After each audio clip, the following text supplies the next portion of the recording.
Um, Good morning, good afternoon, and good evening to friends and colleagues from around the world. Welcome to our UNSDG Global Partners Research Forum 2022.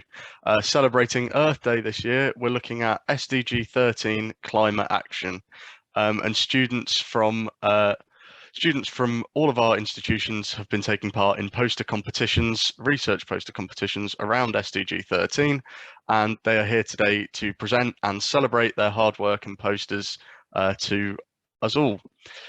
So I'll now very briefly take you through the running order of the event.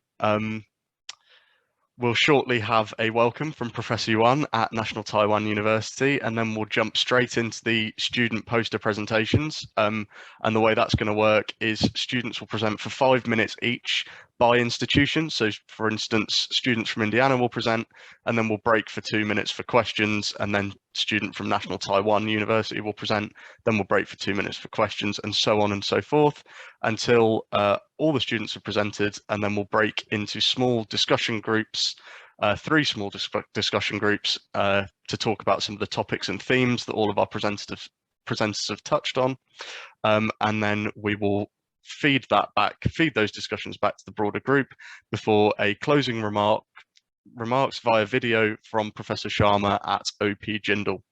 I think it goes without saying that we'd very much like you to be respectful to all of our presenters, so please leave your microphones muted whilst people are presenting, and unless you're answering or asking a question. And obviously any sort of behaviour that we deem inappropriate will result in immediate removal from the forum. So thank you all very much for being here, and I'd like to extend a special thank you to my colleagues at Indiana University, National Taiwan University, OP Jindal, UNAM, MOI University, and University of Hamburg for helping me to pull this together and getting us here. So without further ado, I'll now hand over to Professor Yuan, Vice President for International Affairs at National Taiwan University. Thank you so much for being here, Professor. Thank you very much. Good morning, good afternoon, and good evening to everyone joining the forum from 7 different universities and time zones. I'm Professor Xiaowei Yuan, the Vice President for International Affairs at National Taiwan University. Today, it is my privilege to be as the representative of NTU and also a new member to the UNSDG Global Partner Network to give an opening address to this wonderful Global Partner Research Forum, Sustainable Forum in Focus. In 2015, the 2030 Agenda for Sustainable Development was adopted and promoted by the United Nations. 17 Sustainable Development Goals are outlined to help realize a world of peace and prosperity. As the hub of research, innovation, and education in the global society, we as universities act important roles at the front line in creating a sustainable future. In 2018, Indiana University, founding member of the U.S. Sustainable Development Solutions Network, started this great initiative to invite international partners across the world to devote into sustainable issues. With joint effort, students and young researchers are provided with special opportunities to present their innovative thinking and hands-on projects with peers from different cultural backgrounds and showcase their ability to impact the global society to a better future. As the flagship university in Taiwan, National Taiwan University has gone a long way in practicing a sustainable future. Over 950 sustainability-related courses were offered by 55% teaching units in the past semester, while over 200 sustainable research projects are carried out by our faculties. Office of International Research and Social Responsibility and Office of Sustainability were established to oversee the devotion and future planning at the university level. In 2019, NTU adopted a new principle to divest endowment funds from high polluting and high carbon emitting industries, became the first university in Asia to do so. This time, we are very honored and excited to be invited by our dear partners to be part of the UN SDG Global Partner Network. Special thanks to Rita Korean, Assistant Vice President for International Affairs at Indiana University, for leading the initiative, to Hamburg University for introducing us to the network, and to all colleagues and students who devote themselves into this sustainable future to make this forum possible. I look forward to your exciting and fruitful sharing in the coming session. Thank you very much. Thank you so much, Professor Yuan. So without further ado, I'll stop sharing my screen and I will jump straight in to the student presentations. Would Thomas Day of Indiana University please share your screen and start your presentation?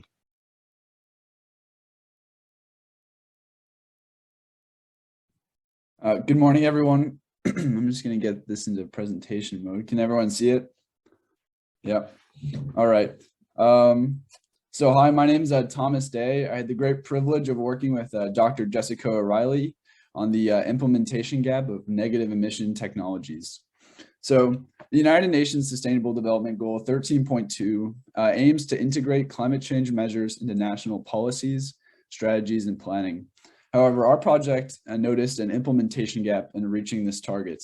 In the most recent IPCC scenarios, to limiting warming to less than 2 degrees by 2100, that requires negative carbon dioxide emissions after achieving net zero emissions after 2050.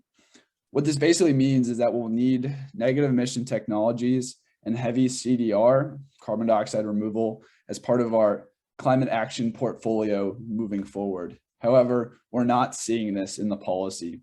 So the aim of this project was to looking at what explains the science to policy implementation gap, and how is this inconsistent with SDG goal 13.2. So we had two methods of doing this.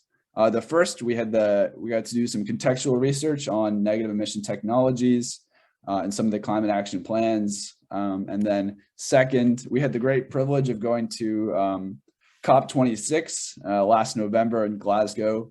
And we got to do some semi-structured interviews, talking to delegates and scientists about carbon dioxide removal and negative emission technologies. And we came up with three big results. And I'll move to those now. The first one was in our climate action portfolio. By 2050, we'll see a gradual shift towards carbon removal with long-lived storage. Right now, we're doing a lot of avoiding emissions and emission reductions without much storage, and a little bit of afforestation, which is short-lived storage. By 2050, we really need to move towards carbon removal with long-lived storage. So this means things like bioenergy with carbon capture storage or direct air capture. Figure 2 kind of shows this shift in our portfolio. And by 2050, that's really where we need to be. Our second result was we noticed when we were talking to delegates, there's a debate on the realistic deployment of these technologies. One of these technologies kept coming up repeatedly, and this was bioenergy with carbon capture storage, or BECCS. And some of the models in which BECCS is used, including the IPCC scenarios, BECCS has some problems because due to its large scale, resource use, and land use, it can threaten other planetary boundaries, including land use change, water use, altercation of biogeochemical flows, and it might compromise biosphere integrity. And then secondly, it's never been implemented successfully in the large scale, despite being one of these key technologies used by the IPCC scenarios. And then our third result was, I'm just going to move you guys here. The third result was the waiting game. Right now, there's a high prevalence of CCS, which is carbon capture and storage projects in the world. But this is not carbon removal yet. So a lot of delegates are saying that they're interested in CCS, and there's interest in the future about implementing carbon dioxide removal, but they're kind of waiting for these technologies to mature. And you can see this in chart 1. There's a lot of development and construction of carbon dioxide storage, but there's not too much yet in the other categories, which are the removal categories. Before I get into my conclusion here, I just want to point out this one project. This is the largest CDR project in the world. And it's the Climeworks Orca project in Iceland. And this sequesters about 4,000 metric tons of CO2 per year. And it costs about $600 to sequester or to capture 1 metric ton of CO2, making it the most expensive option on the market. To put this into perspective, what 400 metric tons is, that's about 3 seconds of humanity's total carbon emissions a year. And this takes a whole year for it to sequester that. And some reports say that a thing like this project, the Orca project, would need to be as implemented as much as like a Starbucks is on every corner to be effective. So it's expensive and it has a lot of, it's slow. So and now to my conclusions, there's 3 big ones. And the first is there's significant interest at the moment in CCS and people are developing it.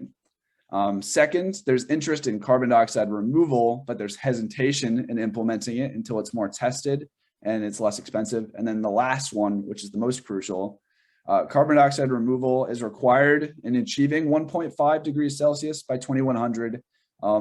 But the global response cannot lose sight of the more important goal of mitigation and adaptation, which can decrease the reliance of these technologies in the future. Thank you so much for this opportunity, and I'm looking forward to hearing everyone else speak. All right.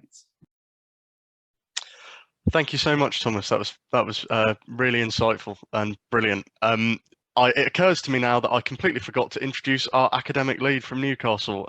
We have Tracy Scurry with us, who was supposed to be handling the student presentations, but unfortunately I sort of steamrolled over that a little bit. So I'll introduce her now, just before we hand over to Dylan of Indiana. So thank you so much. I'll let you take it from here, Tracy. Oh, hi. Sorry, yeah, no need to worry about that. I'm here. Nice to meet everyone and see everyone. I'm really pleased that this is happening again. So great presentation already. Looking forward to hearing the rest. So it's the next presentation now, is it, Adam? And then, yeah, okay. I'll be in and out managing the questions. Am I good to share my screen? Okay, perfect. Thank you.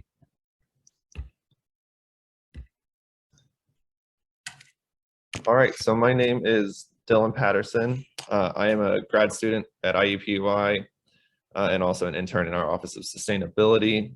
IUPUI is a urban campus in the heart of Indiana, and then Indiana itself is centrally located in the United States. Just also wanted to thank my faculty advisor, Jessica Davis, who is our Director of Sustainability at IUPUI.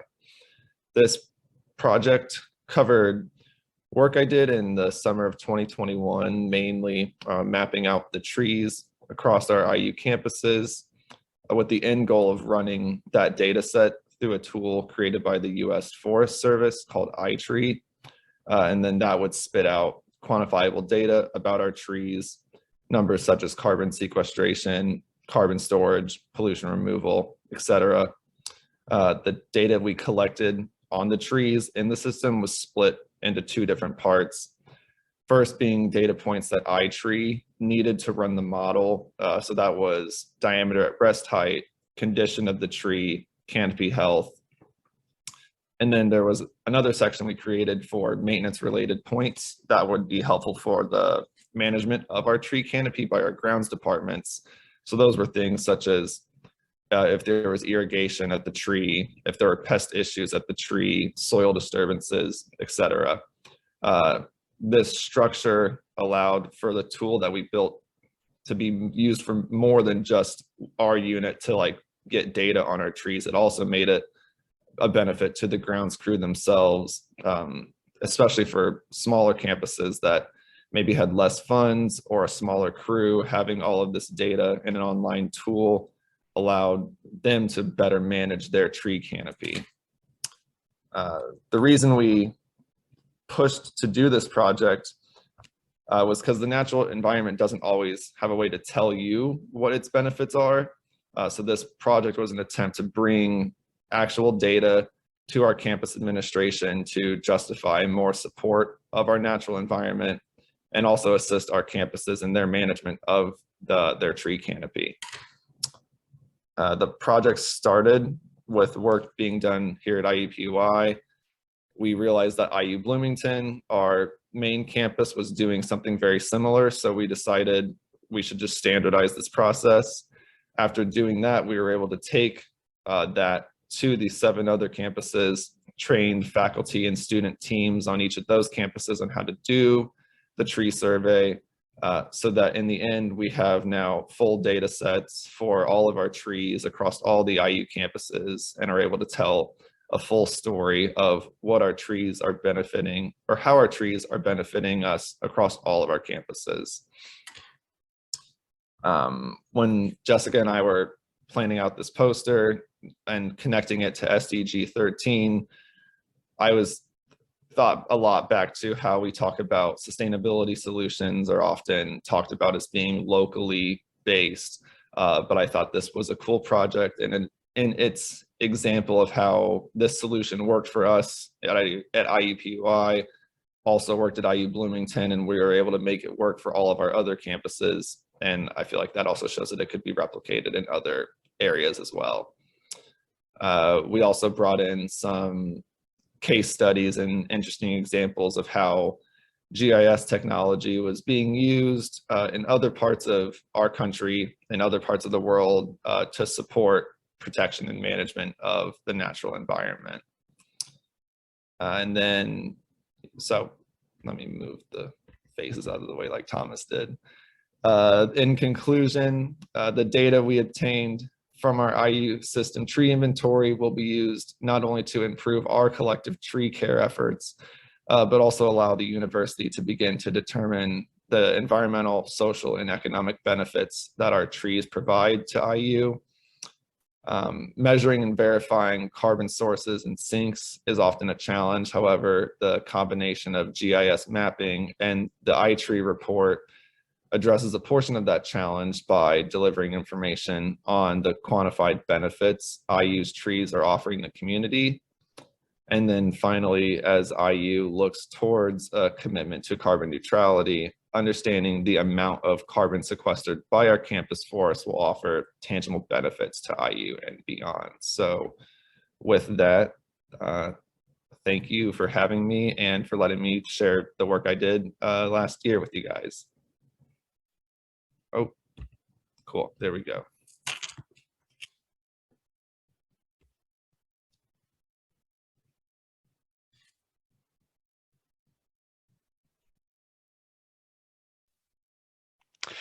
So we'll now move on to our next presenter from National Taiwan University.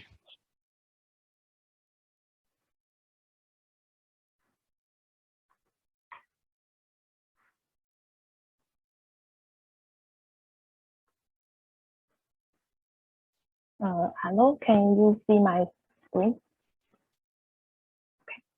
Okay. Hello, everyone. I'm Yuting Lin, and you can also call me Vicky. And my advisor is Dr. Vianney Dennis. He is also in this room too. And today I am sharing my research, and the topic is habitat change and its consequence on the reef fish specialization at the biogeographic transitional zone.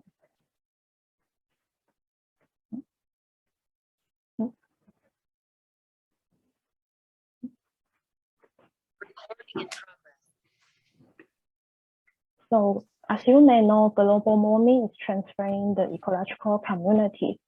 In the transition zone between tropical and temperate regions, there is a phenomenon called tropicalization. It means that in this transitional zone, the species with warm affinity is expanding their distribution poleward, while the species with cold affinity is contracting their distribution poleward. And among these marine species, reef fishes are an ideal sentinels of this environmental change because they respond quite fast to the changes in temperature and also the basic habitat. In the past, the temperature was often the only forecast when studying the impact of global warming on reef fish. Other factors were often ignored, especially the basic habitat they heavily rely on.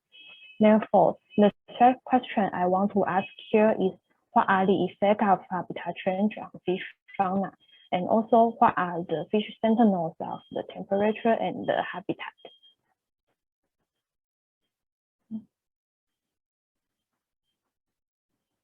So to answer these questions, we conduct scuba diving to survey the fish and benthic communities.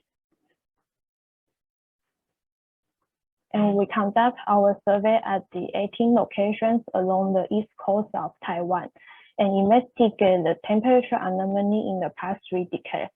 We found that there is a warming trend around the waters of Taiwan. In average, it has increased 0.27 degrees. And we also found that the benthic habitat change latitudinally and can be partitioned into the tropical and the subtropical habitat. And for fish, we identify 118 fall species. And among these species, we first selected the tropical and the subtropical habitat specialists. They are the fish species either frequently appear in one of the habitats, or when they appear, they will always appear in the same habitat. Accordingly, we identify 7 subtropical specialists and 51 tropical specialists. Then we would like to know the reason why those specialists appear in the habitat. Is it due to the temperature or the benthic habitat they rely on? So after applying the joint species distribution model, we found that most of the species respond to both temperature and habitat, and the remaining species respond only to the temperature or only to the habitat. So combining the results from the 2 analyses, we propose these 3 species, Cumis maturatifers, and Teleolatris avides, and Salasoma lutecensis, as the sentinels of the temperature and benthic habitat changes in Taiwan. Since their distribution is strongly constrained by temperature and benthic habitat rather than the other factor, once the temperature or the benthic habitat change because of global warming, they may be the first species to move forward. So overall, the sentinels proposed here could be the indicator of first, the global warming or the polar migration of the benthic habitat, or both combined. And this information will be important for the monitoring of the global warming impact on marine ecosystems. And based on this finding, we also hypothesize that the tropicalization in this transitional zone might be characterized by different waves of polar expansion in specialists. Since some specialists may need only the temperature in the transitional zone to become suitable, then they can move, while the polar expansion of some other specialists may also need the benthic habitat they rely on to move forward. So now we know the fish assemblages are highly likely to change under climate change. And we also know which species may have a higher chance to change. So what kind of the actions can we do? Then first, before we know that the global warming may cause some changes in the marine ecosystem, but we may not really know how it will change and how to deal with it. Now, the finding of this study suggests that there are a few species may have a higher chances to expand their distribution in Taiwan. And this could be an important information to help the decision making in the national policies, strategies, or the planning. And second, the stakeholders and the institutions that rely on the coastal ecosystems can be informed of this potential change in advance to increase their capacity for mitigation, adaptation, and impact reduction. So thanks for your listening. It's all my talk.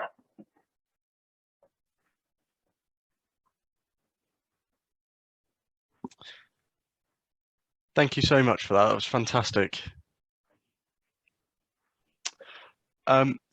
So just before we move on to the next presenter, I just thought I'd check in. Does anybody have any questions for any of our presenters so far? Silence. In that case, we will move on to our next presenter, and that will be Georgia O'Reilly of Newcastle University. Thank you so much, Georgia.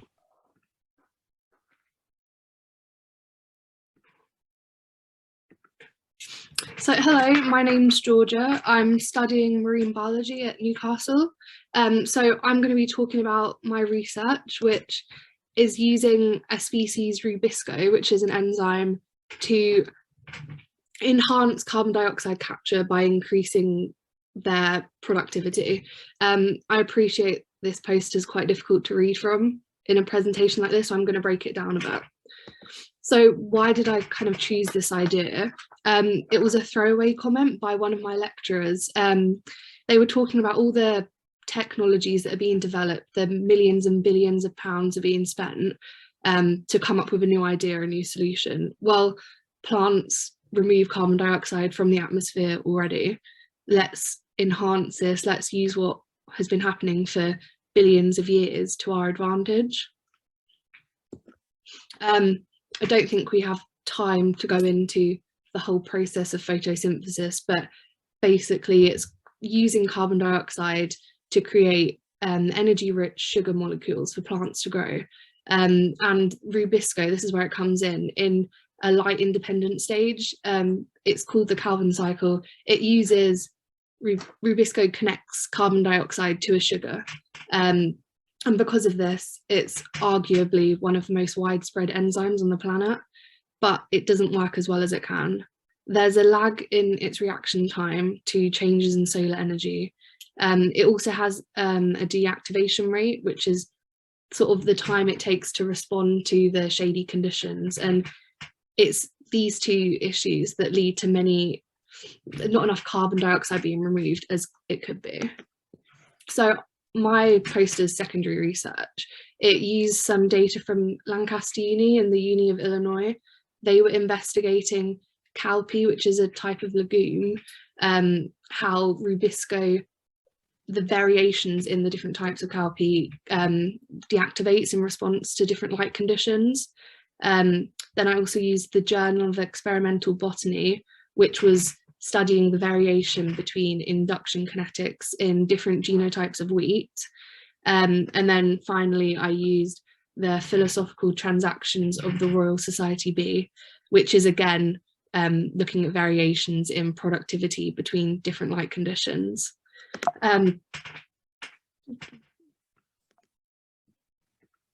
So all of these studies found that there is a lot of difference. Rubisco isn't working as well as it can. In cowpea, the speed of deactivation was actually more important than the induction time. But either way, the induction time led to 15% less carbon dioxide being assimilated into the plant than in a perfect lab condition. In a particular species, Triticum aestivum, I can't pronounce that very well, sorry, there was a potential loss of 21% of carbon just because of the lag in reaction. There was also a noticeable variation in this response time between the different genotypes. So all the data points out that even though we don't fully understand how rubisco works and what causes these variations, that they do exist. It can't be argued, and by selectively breeding them, it will increase productivity, which will increase crop yield, so more carbon dioxide will be removed from the atmosphere. It will also address the UN SDG2, which is zero hunger, by increasing global food security. So I think this is definitely something that needs to be researched more. Here are my references, and thank you for listening.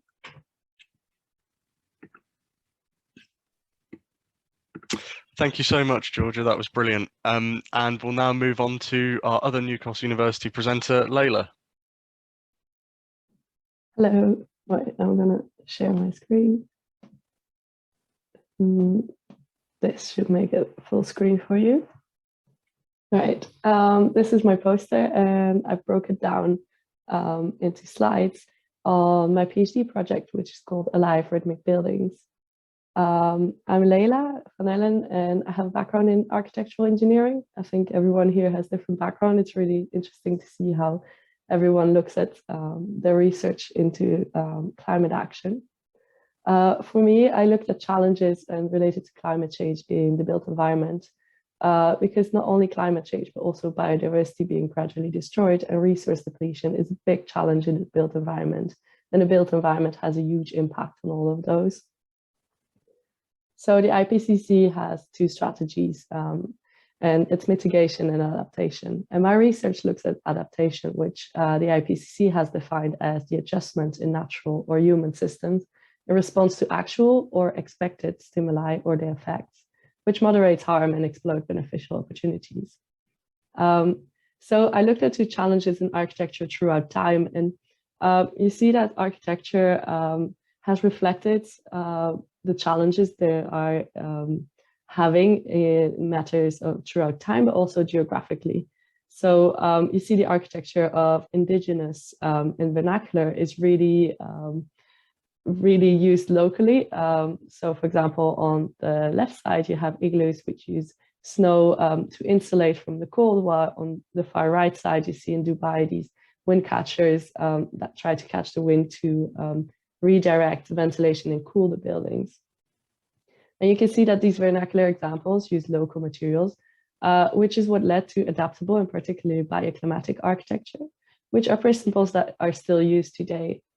So what I did in my research is I tried to map this really big concept of adaptable architecture throughout time.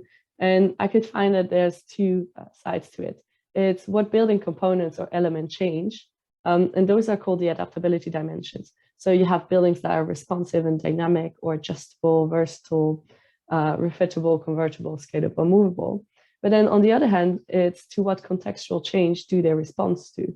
And those are leading adaptability strategies, which are divided in three categories, which I will show you right now. So I mapped a lot of adaptability strategies throughout time. So you see, we start with vernacular example on the top left, and that inspired bioclimatic and a lot of different strategies in the 60s, which have then evolved. And you can see we've got so many different strands and strategies, and all of them kind of respond to different aspects of the context. So in green, you can see the responses to environment. So for example, zero energy design is trying to react to environmental aspects, while we have in yellow responses to the user and user needs. So trying to get comfort from for the people living inside the buildings. And then you have responses to economy with more economical models, such as design for disassembly and circular economy strategies. And so this really divide into the responses. I try to map what are those responses. And so I made this contextual framework of to what changes should buildings adapt to. The main reason I'm doing that is that we know from sustainability that we need to address all three pillars of sustainability, of environmental, societal, and economical, in order to be truly sustainable. So I've mapped all of these and refined the categories. So for example, the environmental is divided in microclimate, urban climate, local climate, and climate change. While responses to society is more the user comfort, their physiological and psychological aspects, but also their behavior in the building, are they opening windows and things. So all of these are aspects that influence adaptable architecture. And then I went a little bit further into depth and divided those into different parameters. So for example, on the local climate on the top right, you can see it's divided in daylight, humidity, temperature, precipitations, and airflow, which are all aspects we need to address into being adaptable in architecture. And especially as climate is changing, our humidity and temperature is changing a lot as well. And our buildings really need to adapt to that. So I've mapped all of these strategies, but as you can see, they're all either in one box or at the overlap of two, but what we're missing is something in the middle, which is what I call rhythmic buildings. And why rhythmic buildings? It's because all of these aspects and parameters change throughout time and change at various rhythms. So you have the daylight rhythm, you have daylight throughout the day and then dark at night, but you also have these temperature rhythms. For example, here in Newcastle, it's quite warm-ish in the summer. and really cold during the winter. So you get the seasonal rhythms. And so to really create this true adaptation to the context, I've based this theoretical adaptability strategy. So how I'm doing that is I'm developing this toolbox of analysis tools. So you've seen the framework, also developed a skill tool, but also design tools and technological tools, which I won't go into depth now. And what I'm doing with these tools is I'm testing them out with case studies. So I'm designing a tiny house in Northumberland, where we analyze the seasonal rhythms, and then also Martian habitat, as I've got a background in space architecture, where I analyze the daily and emission rhythm of a crew of 4. And my main findings, or the main things I want to leave you with, is that we will need to go beyond what we already have and the technologies we have now. We need to include biotechnology. And biotechnology at all scales. You see fungi on the left, you see bacterial cellulose in the middle, and then you see algae and bacteria and spores on the left. And we need to work across the whole scale, which is the group I'm part of. It's the Hub for Biotechnology in the Built Environment. So we're trying to implement that to create these rhythmic buildings. And so we really need to work in an interdisciplinary way to really address adaptation in buildings. That's my main conclusion. Thank you so much for listening, and thank you so much for inviting me to talk about my research in this global forum. Thank you so much, Layla. Again, I'll pause very briefly to see if anybody has any questions, and I'll assume nobody does if I'm met with silence. Well, let me just thank Layla. I thoroughly enjoyed her presentation. I usually tend to study history when time allows me. So I thoroughly enjoyed your presentation. Thank you so much. Thank you, Ankit. We should discuss that in the breakout rooms. I'd love to hear more. So I will then move us on to our first presenter from OP Jindal, Sam Yunkter.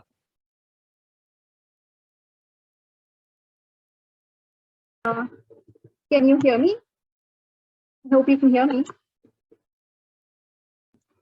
Yes, you are. All right. Professor Isha is presenting my poster, and I'll go ahead with my presentation. So I want to start off by saying that the coronavirus pandemic has and continues to lead to a deeper understanding of the ties that bind us on a global scale. Well-resourced healthcare systems are essential to protect us from health security threats, including climate change. Now, the support to resuscitate the economy after the pandemic should promote health, equity, and environmental protection. Now, lessons we're drawing from the COVID-19 pandemic and how it relates to climate change is that well-resourced, equitable health systems with a strong and supported health workforce are essential to protect us from health security threats that most importantly include climate change. Now, this poster essentially talks about how the COVID-19 pandemic has affected climate change, and our collective action in furtherance of the climate change reversal movement, with a little bit more focus around the situation in India. Now, I have written about the initial impact COVID had on climate-related movements, and an extension SDG13. And I have also included the long-term advantages and disadvantages that the pandemic had on climate. And lastly, I've talked about the lessons that we've got to learn from the pandemic that we can use in furtherance of collective climate action. So to begin with, I would like to say that 2020 was designated the year of climate action by the United Nations Framework Convention on Climate Change, UNFCCC. Now, COVID-19 has reversed that progress. Now, climate crisis continues to rage, but COVID-19 has diminished the degree of attention it formerly received. Now, what is unfortunately evident is that the topic of climate change has lately slid off the top of the world's political agenda due to the urgency of dealing with the COVID-19 pandemic. Now, the pandemic's consequences are stifling economic growth and slowing development progress in climate change programs, including, most importantly, climate research. Now, while the response action focuses on meeting people's urgent health needs, additional dangers such as climate extremes continue to harm people even today. But it can't be denied that the major advantageous effect of COVID-19 was the fact that it was speculated to, and indeed did temporarily reduce global emissions of CO2 and other pollutants. Many nations, including India, responded to the COVID-19 pandemic by restricting travel and other activities during 2020 and into 2021. Now, this caused a temporary reduction in global greenhouse gas emissions and local air pollution. But we've got to remember that this reduction in the emission level is returning to pre-pandemic level. And I've talked about this in the poster too, and I've backed it up with empirical data. Now, experts warn against seeing short-term decrease as environmental victories.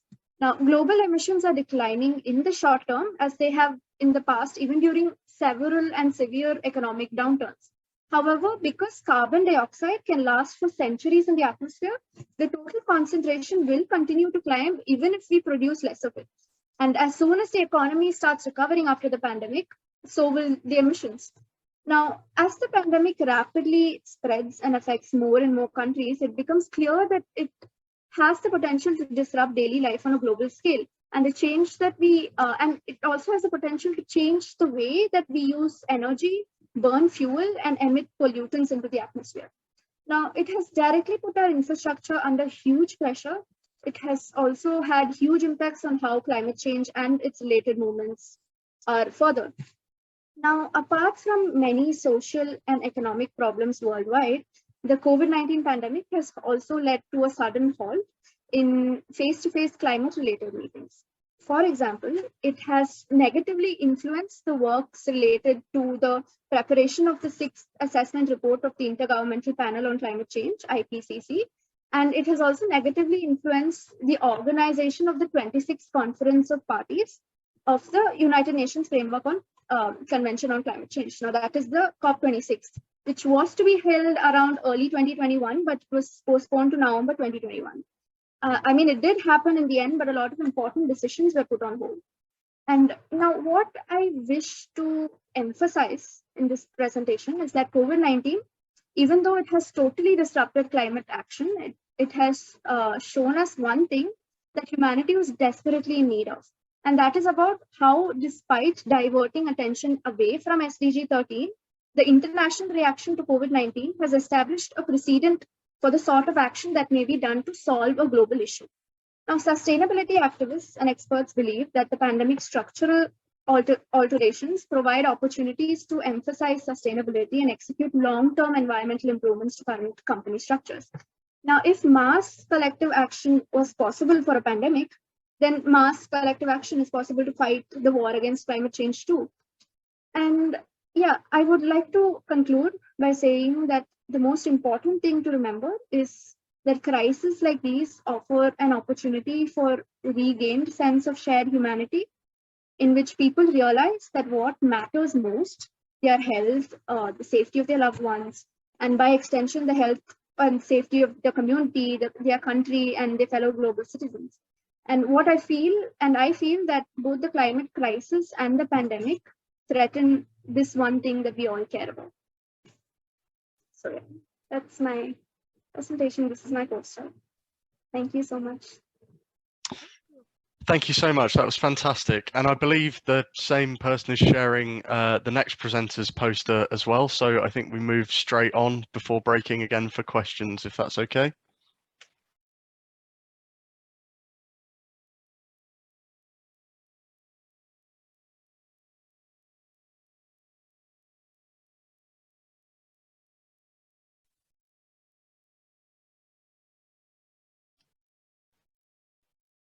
So our next presenter will be Ankit from OP Jindal.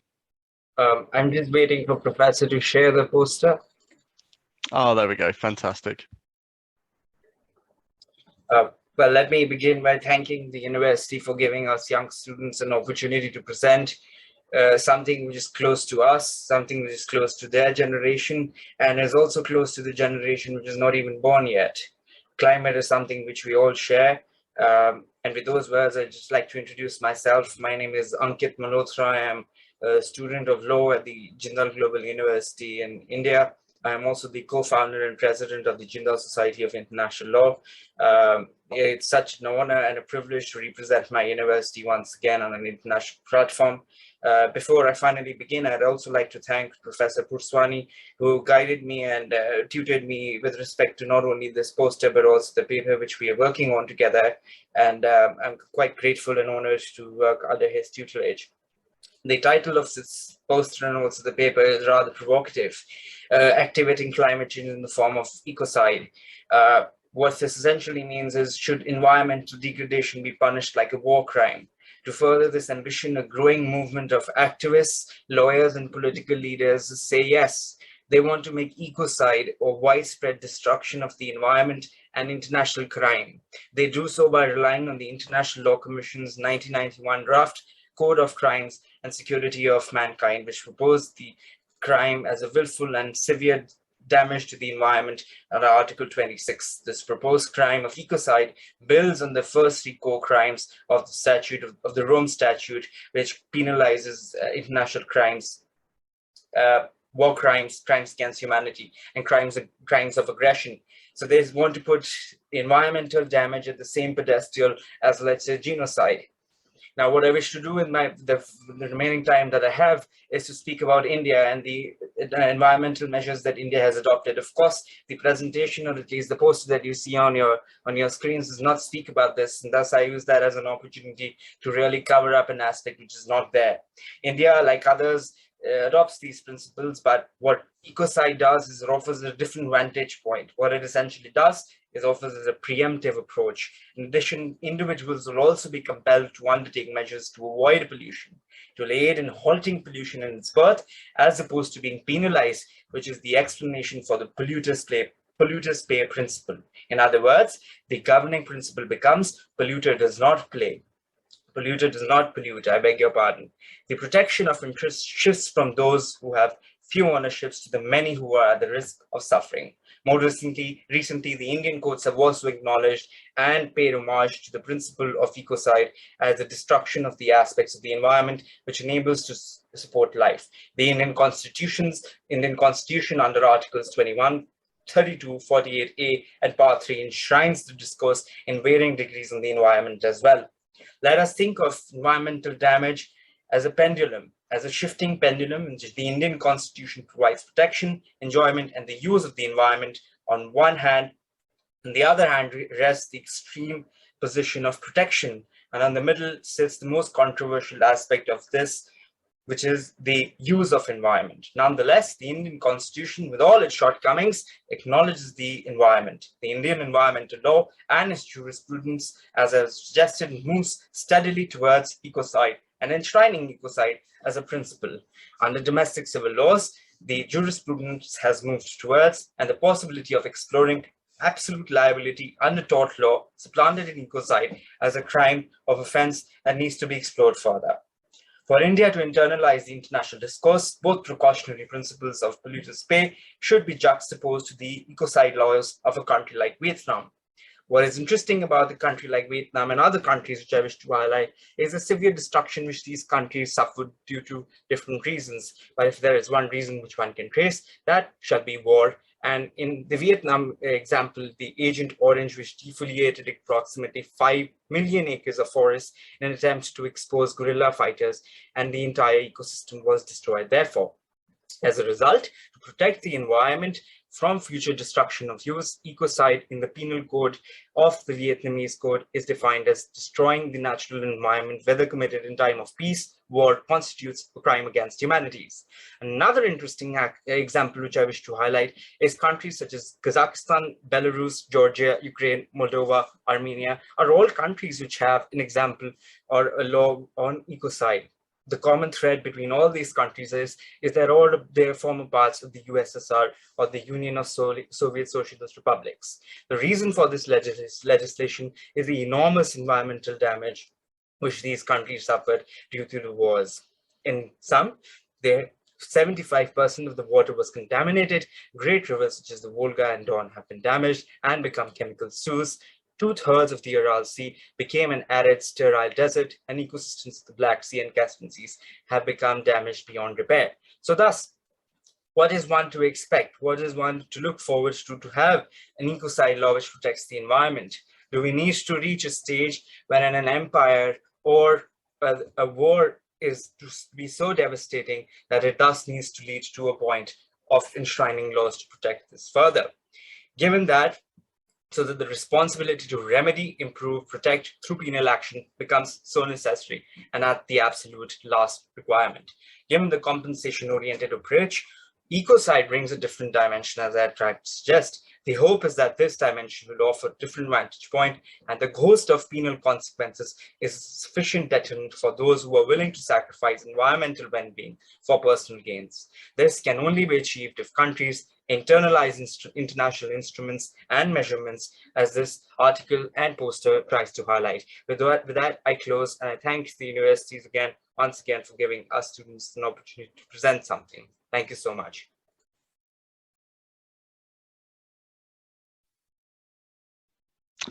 Thank you very much. That was excellent. I see we did have one question in the chat that has now since been answered. And I just wanted to just double check one more time. Does anybody have any questions for any of our presenters so far?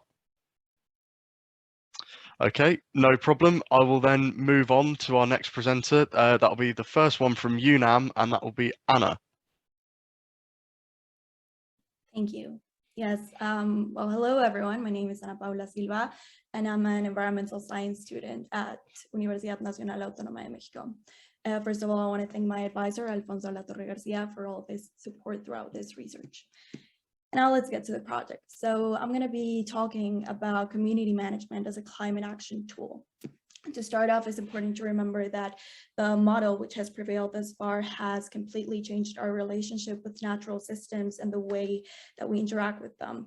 That being evident by signs of degradation, desertification, deforestation, and biodiversity loss provoked by overexploitation of the natural resources, which then branches out into different social problems, such as the unequal distribution of the resources that are extracted. These goods and services provided by natural environments have been recognized multiple times.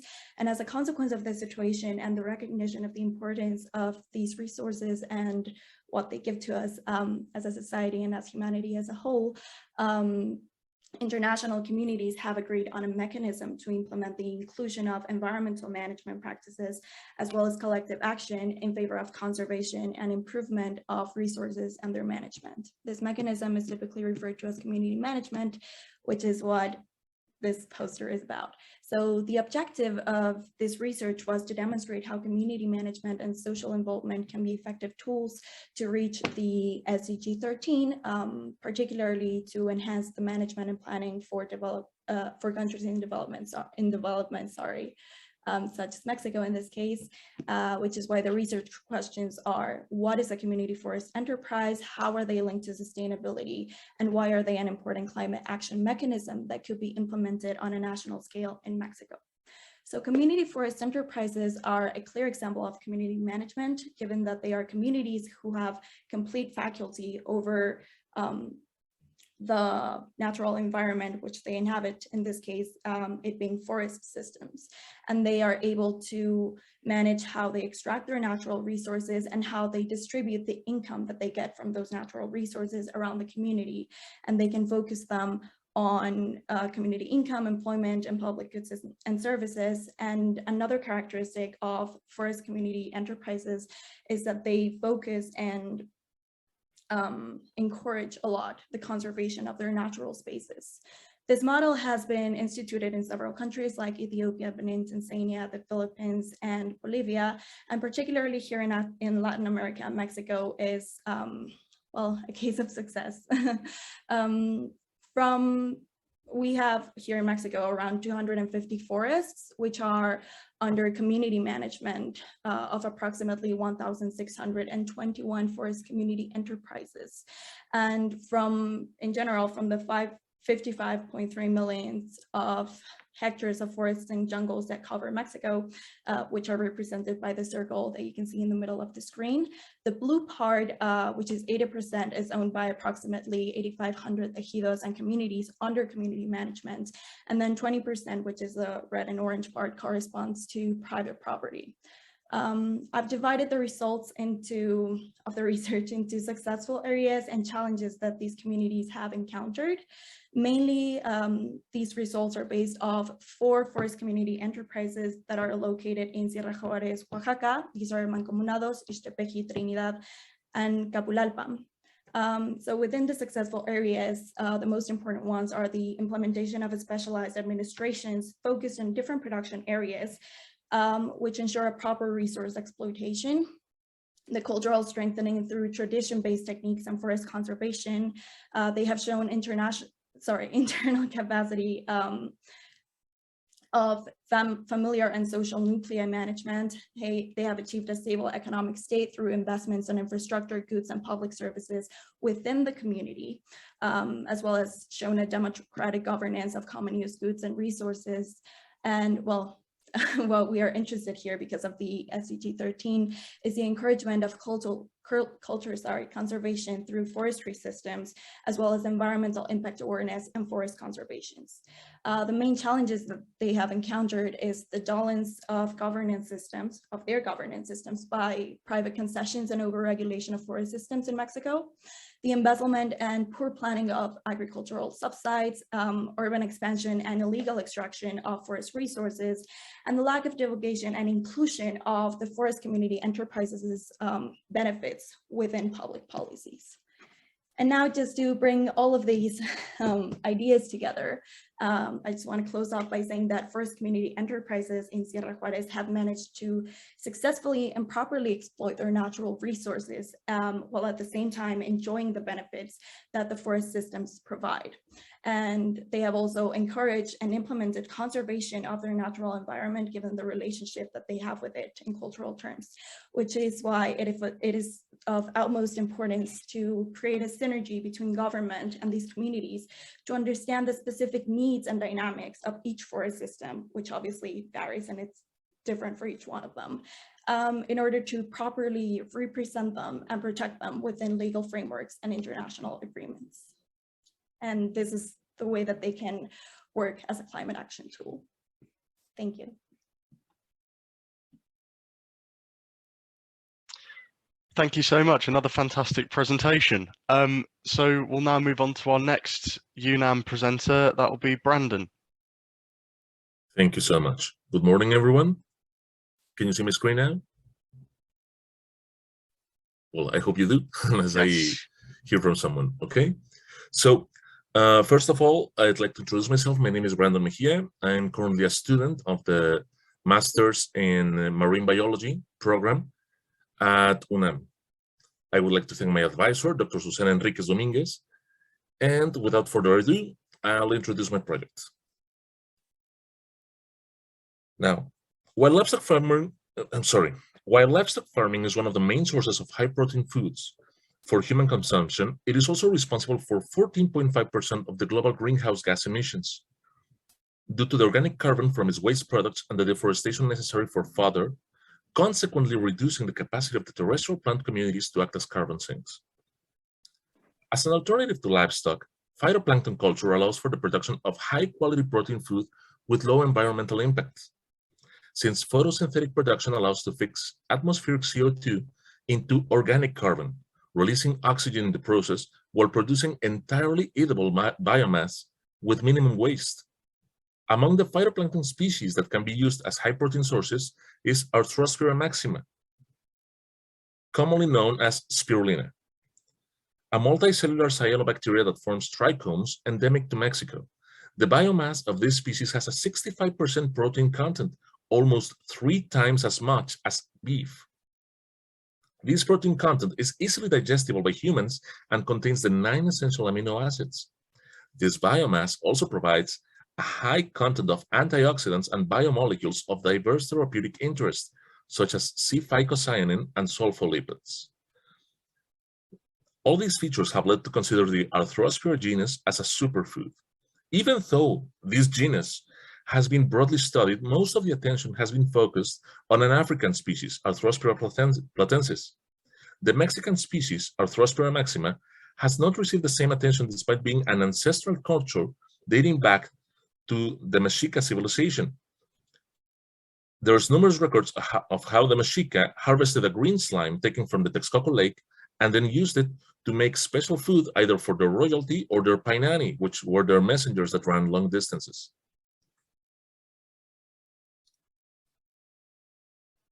My research question was, what are the optimal light and temperature conditions for the production of Arthrospira maxima biomass with high value and low costs? And my objective was to characterize the photoclimatic response of Arthrospira maxima to both light and temperature and determine the optimal conditions to maximize algal production and the quality of said biomass while minimizing production costs.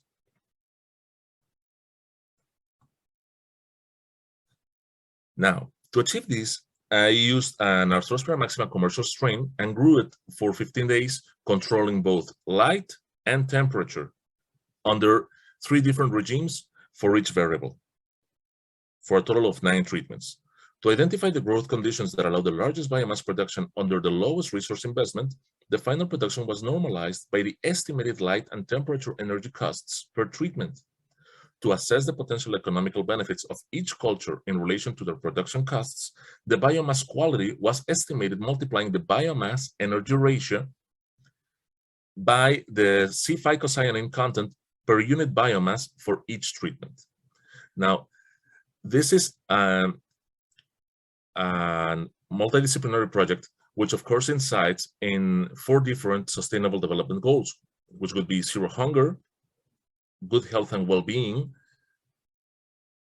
industry innovation and healthcare, responsible consumption and production, and of course, climate action.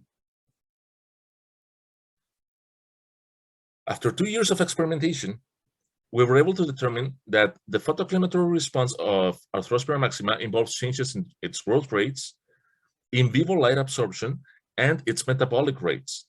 These adjustments imply changes also in the size and form of individual trichomes independently of their abundance, both considering individual trichomes counted in a Neubauer chamber or the total biomass content for each culture.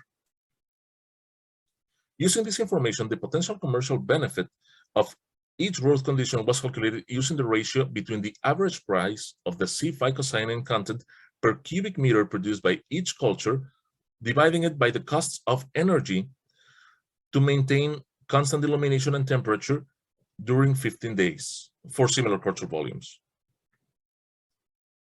What we found was that changing the growth conditions of Arthrospira maxima to different light and temperature regimes allows control over the commercial quality of the biomass produced due to differential algal acclimatory responses that involve changes in pigmentation, protein, content, and morphological and biochemical adjustments. Now, the cost-benefit ratio was maximized at low light and medium or optimum temperature. Changes in the spiral trichome shape were also observed, which may provide an explanation for the difference we found between pigmentation and in vivo absorption. Although further analysis and characterizations of these morphological adjustments are necessary for a deeper understanding of the photoclimatic response of Arthrospira maxima, characterizing the growth conditions that allow maximizing algal biomass production and quality while minimizing costs sets the basis for developing cultures that generate an important protein food source rich in antioxidants and other compounds with nutraceutical and therapeutic properties. Said cultures could either be deployed as large-scale, highly profitable investment projects or as community or family-scale social projects that help supplement nutritional needs while mitigating the greenhouse gas emissions that would result from relying solely on livestock farming as a protein source. Thank you so much for listening. And if you have any questions, I am ready to answer.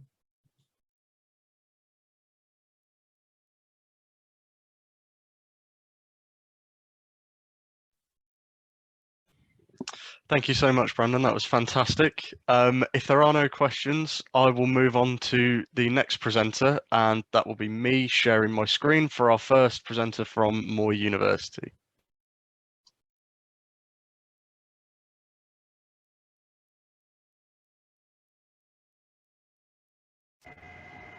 Hello everyone, I'm Damaris Nyambura. I'm from MOI University.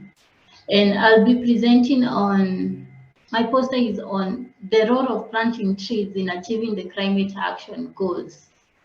And to start with, would you zoom a little for me?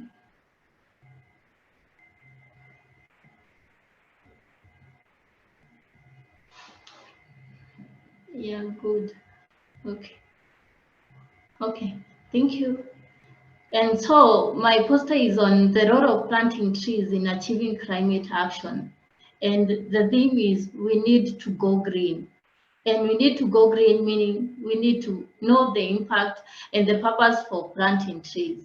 Climate action is one of the 17 SDGs climate established by the UN in 2015 for the purposes of taking urgent measures to combat climate change and its impact by regulating emissions and promoting development in renewable energy. The reason I focused on trees is because the emissions are mostly because of the gases, that is the carbon dioxide, sulfur, nitrogen, and other gases, and the renewable energy. Always, or most of the energies produce these gases. There are various strategies that were set to combat the climate change. Planting trees being a help in achieving the strategy. This helps in trapping carbon dioxide and other atmospheric gases, which could cause global warming.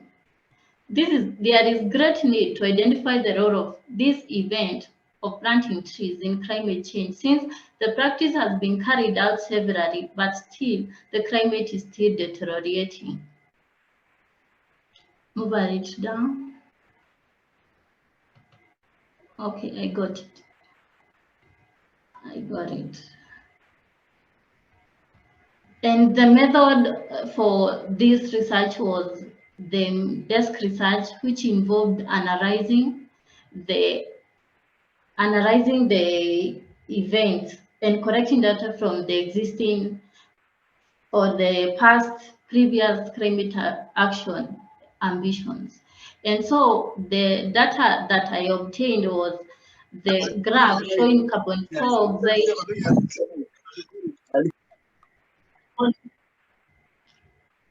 Sorry, carbon dioxide emissions and its atmospheric concentration. The main purpose for focusing on carbon dioxide was because it is the major aspect contributing to climate change, mostly by, if we look at this flow chart, climate action refers to the shift in temperature and weather patterns. This is influenced by human activities, which include burning of fossil fuels, deforestation, and other activities that make the environment not suitable for living. And more so, the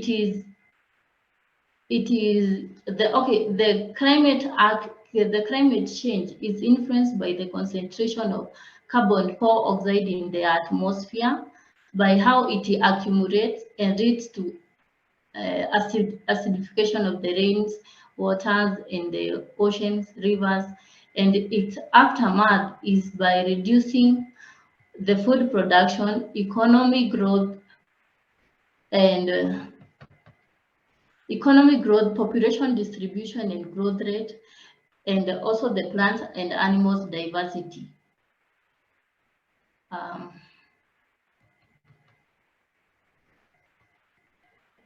Please move up. The discussion part. The graph presented above shows carbon dioxide emissions and the atmospheric concentration. It indicates that carbon dioxide emissions as well as atmospheric concentration has increased from the year 2020 to 2021 to 2020, sorry.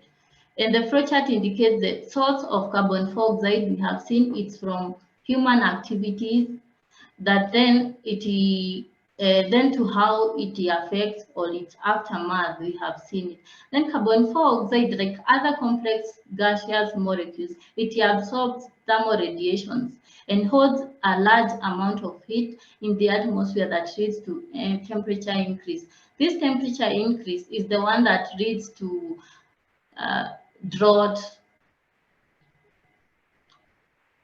and even loss of animal health, because the condition is so unsuitable for living and survival, because people cannot access services like health, good safety food, animals, aesthetic is lost. Then trees plays an important role in removing carbon dioxide from the atmosphere through absorption. Tree planting campaigns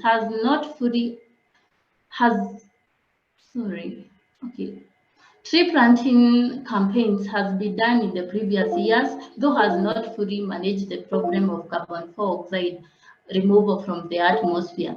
This could be as a result of people are not so aware of the greatest role in achieving the sustainable climate conditions.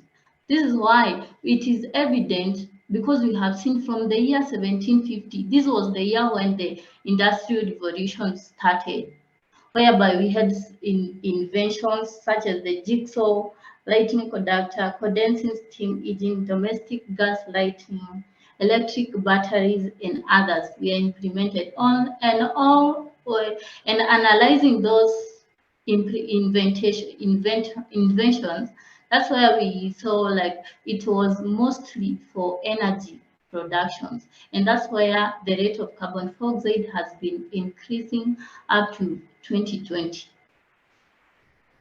Then I would recommend that ample time be allocated for implementation of the set policies, e.g. Global Tree Planting Day is a day for implementation of set measures of combating climate change and public sensitization about protection of our environment through planting trees. For instance, if time is allowed for that specific day for implementation of this policy of tree planting, then this would ensure that at most 75% of people are reached and a larger percentage of trees will be planted, and hence carbon dioxide levels in the atmosphere will tend to go drastically down, and having a more habitable atmosphere in terms of increase in oxygen concentration, because as temperature rises, the rate of oxygen concentration decreases or it moves up. In addition, most people will be educated, leading to a more sensitive and sensitized community that is able to take care of the environment from an informed point of view. Human activities can save the planet, and let's work together to protect our environment. Thank you.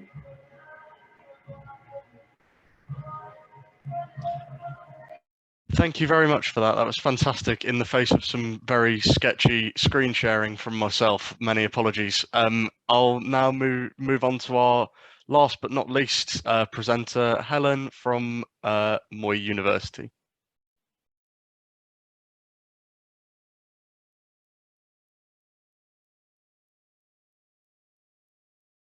Okay, thank you. Let me just sharing my screen.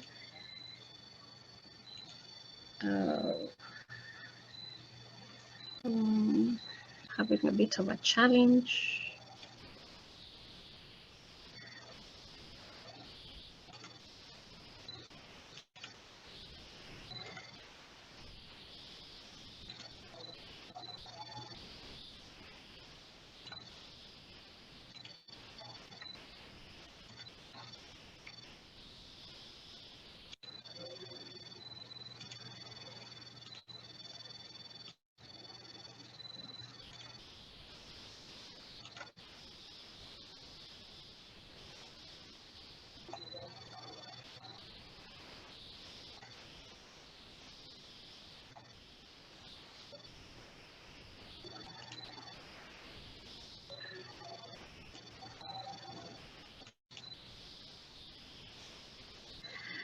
Wow, I don't know whether I can email this right away. I don't know why it's not working.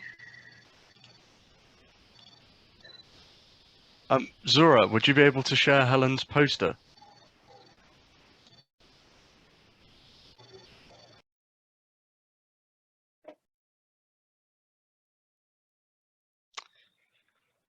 Helen, why don't you email me your poster quickly and I'll try and get it up on screen. But in the meantime, could you maybe just quickly talk us through? Oh, there we go. Zura's managed to get her screen up, it seems.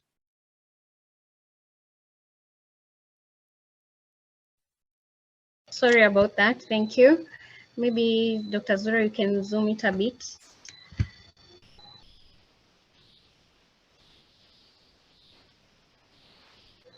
All right. So my name is Helen from MOI University. I'm a student of PhD Development Studies. And I'd like to acknowledge Dr. Zura and Professor Mulongo, who have really helped me in coming up with this work. And so my poster is looking at the action of women in climate change adaptation. As we have all heard from our different presenters, is that climate change is a big issue in this century. And of course, in the discussions about adaptation, women have been identified as key change agents. And even before the recognition in terms of adaptation, when we look at the way climate change affects people, it affects them differently. The effects are felt differently across age, across gender. And on the gender perspective, we find that women are more vulnerable to climate change than men, mainly because of a poverty perspective, and maybe the fact that their roles and responsibilities are so close to the natural environment that is sensitive to the effects of climate change. And because of these two sort of discourses of where women are more vulnerable and still acknowledged as change agents, I just went out and did a research to find out like a situational analysis. So where are we in terms of their vulnerability, and what are they doing in terms of adaptation? And this is in connection to Goal 13 and target looking at strengthening of resilience and adaptive capacity. And of course, the integration of climate change measures into national policies, strategies, and planning. So this study was carried out in a place in Kenya called Kwale County, and it was looking at women who were members of women groups in Kwale. And first was to look at where are they in terms of the effects of climate change, what's happening around them, and again, what adaptation measures have they taken or strategies towards alleviating their current circumstances. So on to the findings.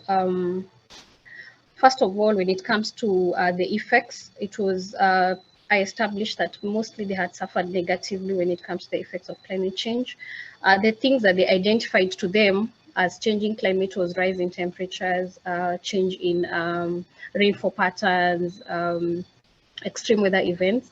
And when these things happened, they identified that they had a lot of incidences of crop failure. There were issues with reduction in crop productivity, a lot of scarcity in terms of fodder, decline in quality of food, and increased cost of food, and water scarcity. When you look at the poster here, right here, we find a woman fetching water for domestic use, but she's not fetching it from a river, but from a ditch. So you can imagine the extremes of the kind of effects that were happening around that time. And on to the next objective in terms of adaptation, we find that despite the fact that all these negative issues were happening around them, these women had come up with ways to move around their current circumstances. So one of the things that they were actually doing is that they were moving away from just relying on agriculture or cultivation for their livelihoods, and were now now engaging in non-farm activities. And that's why we have a photo here showing some women doing some trading in the local market. And this was interesting because the data that I had reviewed as literature was showing that the main source of livelihood in this area was actually agriculture and crop farming. But when I went to do my research, I found that because of what they were experiencing, they had actually moved away to something that would make them not so vulnerable to the effects. The other strategies that they were using were things like water harvesting, irrigation, being able to plant different crop varieties, and all that. Another interesting thing is that all the strategies that they were using were more of short-term interventions rather than long-term interventions, because mostly there were other underlying challenges like inadequate capital to sustain their businesses, issues of maybe inadequate or absence of reliable information when it comes to forecasting of weather.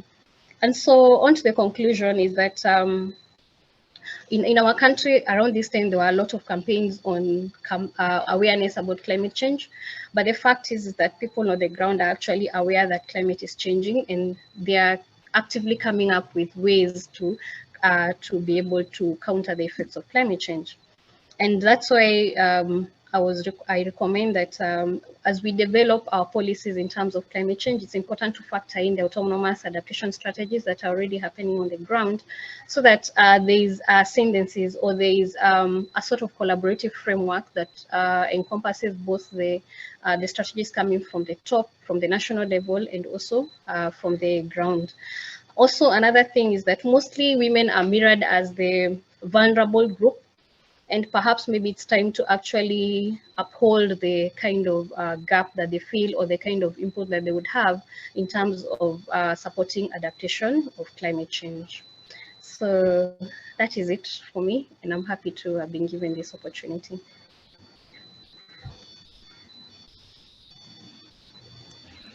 Thank you so much for another brilliant presentation and poster.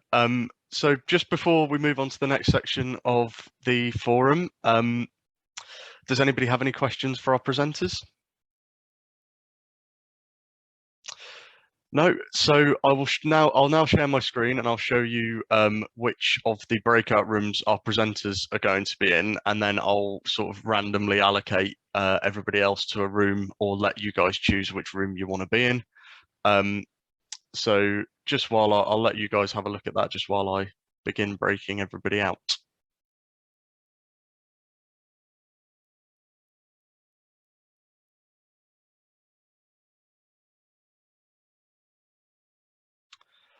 I believe that's all of us back for now. So welcome back to the main room, everybody. I hope you all had some fantastic discussions in your breakout rooms. I'll kick off with a bit of a summary of what we discussed in our breakout room just then. So in broad terms, the answer to the question, do these research projects impact all of us in our sort of different home countries? Our answer to that was absolutely yes.